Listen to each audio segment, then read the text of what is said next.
Welcome to Mortgage Wise with Mike Wise at Capstone Direct Mortgage. Today we have Dore Baker from Aviara Real Estate. Hi. And Dore's been, I think, in the business for about 25 years now, is that right? That's correct. So she is considered an expert in the real estate world now. So today we're going to talk about the offer and what goes on for the buyers out there. And so let's get right into it, and Sure. Let's start out with how important is a pre-approval letter from the lender?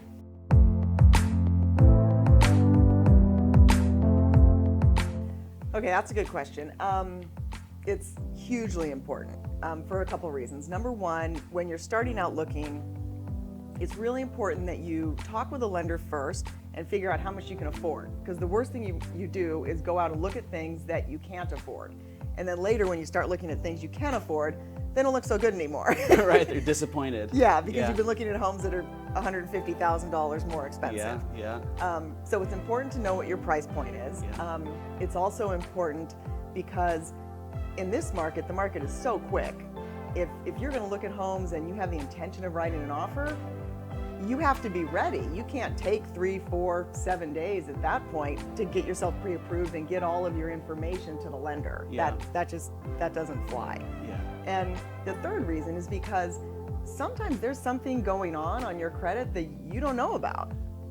And it could be a little blip, it could be something that's incorrect that just needs to be cleared, but if something like that's there, you need some advance notice to be able to get rid of it. Yeah. So that the loan can then be processed. Yeah, and as a lender, we pick up all those things when you take the application, and thus having that pre-approval and talking to me as the lender is super important before you go out and look for houses. And yeah, you definitely don't want to go out and look at $1 million houses and then find out that you can only afford a $750,000 house. It's very disappointing, right? Yeah, so, that's a bummer.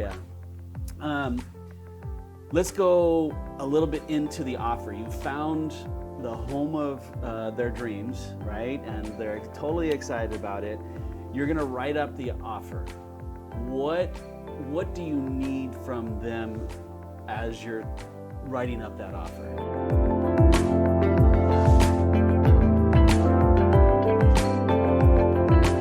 Okay, so I do need the pre-approval letter from the lender. And it's important that it be a pre-approval letter and not a pre-qualification letter, because a pre-qualification letter is useless. And that means really that you've maybe spoken to a lender and you've talked to them about your bills and what your debt is and what your income is, and that's basically it. You can get a pre-approval letter with a 5-minute phone call, and everyone knows that, so that has no value. At Capstone, what we do is we actually send it to our underwriters, who are going to be the ones that underwrite the file. They look through it, they verify everything. They may condition you up front for documentation, and then we give a pre-approval letter. So it's not just a loan officer or a salesperson saying, oh yeah, you qualify. So yes. Right, and having something that's already gone through direct underwriting is huge when you make an offer, because it's so competitive right now. We're looking for every single edge. So having that being done, which does require you as the buyer to do some things. You have to provide information. It's not just based on, right. blah, blah. Yeah. There's some lenders that give you a pre-approval letter based on the information you input into their system, and they spit out a pre-approval letter, and it hasn't been reviewed by anybody. It's just based on the information you input. Right. No good. Right, and who you use to make offers right now is hugely important. The agent is important, and the lender is important, because listing agents, they might have 10, 15 offers on a property. And when that comes in that way, you really start splitting hairs, because a lot of those offers are good offers that could all be made to work. But they're going to have to start looking at the minutia to pick the best one. And price is a factor, but you could have people that are very close in price, close in down payment, close in all those things. And then it comes down to who's going to perform, because they want to know the deal's going to close. And that requires an agent who's solid and a lender who's solid, and preferably a lender and agent who work together a lot, because then there's a track record and the listing agent can have confidence in that too. Yeah. As aside from the pre-approval letter, we do need proof of funds. So you need to have bank statements and money ready to show that you're qualified to buy the home. So tell us, what are the 3 main contingencies, and what impact does that have on the offer?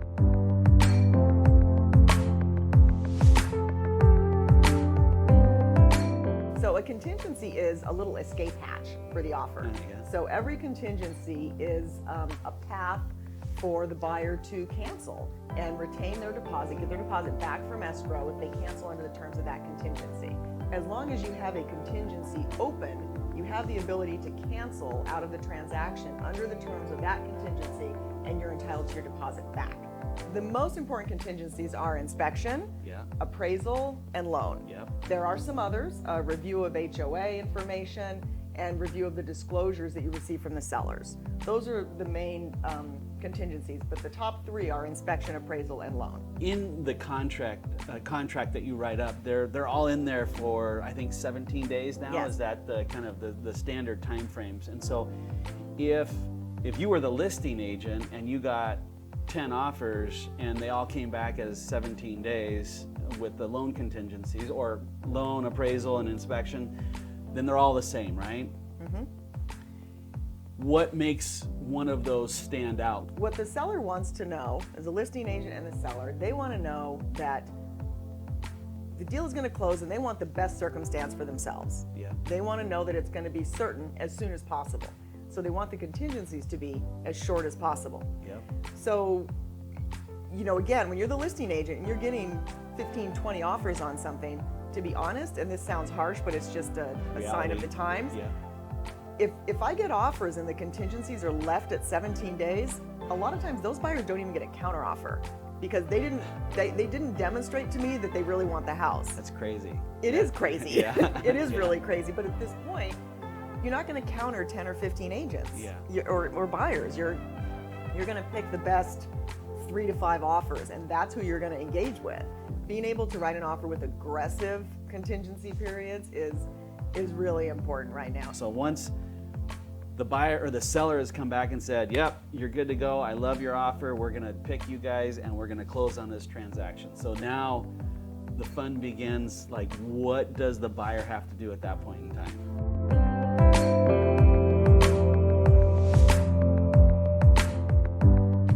Okay, so it's a negotiable amount, but it is typically 3%. That's what the seller wants to see. Of the purchase price. Of the purchase price. And that money is required to be in escrow within 3 business days after acceptance. So let's go. It's go. So you reach agreement with the seller. The day the last person signs off is day 0. The next day is day 1. If that's on a Saturday, then the first day to count for your deposit is Monday. So your deposit would be due by 5 p.m. on Wednesday. The inspections that we recommend for most of the properties where we have buyers is the general physical inspection, right? That's the big one. It's usually going to cost $500 to $700, maybe more depending on the size of the home. Termite inspection. Termite inspection is about $75 to $100, unless the seller has already provided a report and done the inspection, which sometimes these days that's 50-50 at best. The termite inspection is going to show you if there's wood rot, and that could be either due to termites or just water damage. Right? So both of those things are going to be shown in that, and they're going to let you know if wood needs to be replaced or maybe if the structure needs to be fumigated, tented and fumigated. And then the third thing that we recommend on pretty much everything is a sewer line inspection. So this costs about $250, and they run a scope down the sewer line, and they let you know if you have, roots encroaching on the line or a breach in the line or something like that. So the reason it's important is because a lot of times there could be something going on there and the sellers don't even know. The sellers are required to disclose known material facts to the buyers, but known. Right, exactly. So as long as your toilet's flushing and it's not backing up anywhere, you don't know that it's about to be a problem. Exactly. So it's really important because the sewer line replacement is easy 10 grand or more. It's a lot. So it's a big deal. Well, thank you for all of that advice. I really appreciate it. Thanks for coming in. And this is another session of Mortgage Wise with Mike Wise at Capstone Direct, and we look forward to seeing you next time.